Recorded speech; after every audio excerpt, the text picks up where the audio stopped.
So I'm sitting on the couch, and Kanan, my dog, comes and sits next to me because she loves me. She just wants to be close with me. She was under my feet at my desk. I get up to sit on the couch. I want to work on the couch, and she wants to sit next to me, lie down, touching me as I am working. It just so happens that my tablet and the remote control and a journal are on the couch, and she climbs up on the ottoman and walks over to the couch and sits down on all that stuff, and I immediately get annoyed because I end up always losing it every single time I go somewhere. I have some stuff. It's almost like she finds what I'm looking for and she sits on it.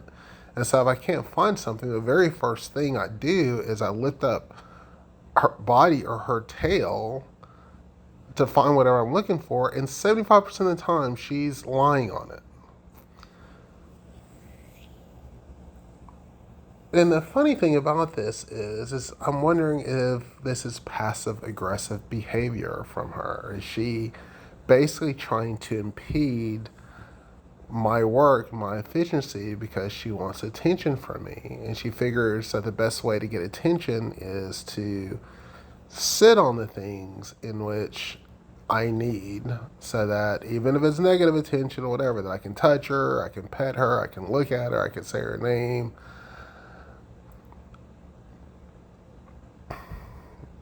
Yes, I've been abused in romantic relationships like this before. But I think also what's interesting about it is that she has to be a really smart dog to think, you know what, he's not paying me enough attention. I know he's about to look for that remote control, or I know he's about to use that tablet because I see him use a tablet all the time. I'm going to sit on it and I'm going to wait for him to find it. I know she's a really smart dog, but I don't know if she's that smart to be able to do that. But the interesting thing is that I'm wrestling with that. I'm wrestling with if she's actually smart enough to be that passive aggressive, because if she's not, then she's just an animal who loves me, who just wants to sit next to me, and who follows me around. And it just doesn't matter. She just wants to be next to me, and she doesn't have the thumbs necessary to pick up the remote and hand it to me to sit down next to me, or the vocal cords to say, hey, look, I want to sit next to you. If you really want that stuff next to you, then you need to, move it over. She can't communicate that to me. She's just a dog who loves me. If that's the case, then that makes me a pretty crappy person to get annoyed because I have a pet. He just wants to be next to me. And I'd rather associate her with this like genius mutated intellect that she's trying to manipulate me than to face the fact that, you know what, there's that's a character defect on my part. She's a beautiful dog who loves me, and I'm annoyed because of the fact that, you know, she's impeding my progress.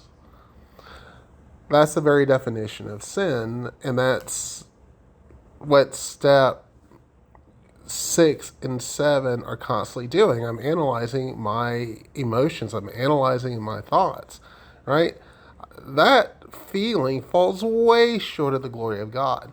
Way short of the glory of God. Now, is that a sin going out like pornography or murder or stealing or voting Democrat or whatever?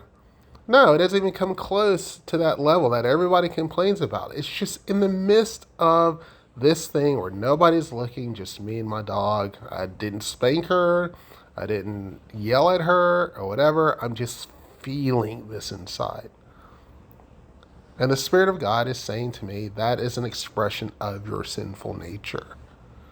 Now, the interesting thing is that I'm dealing with it with my dog now, right?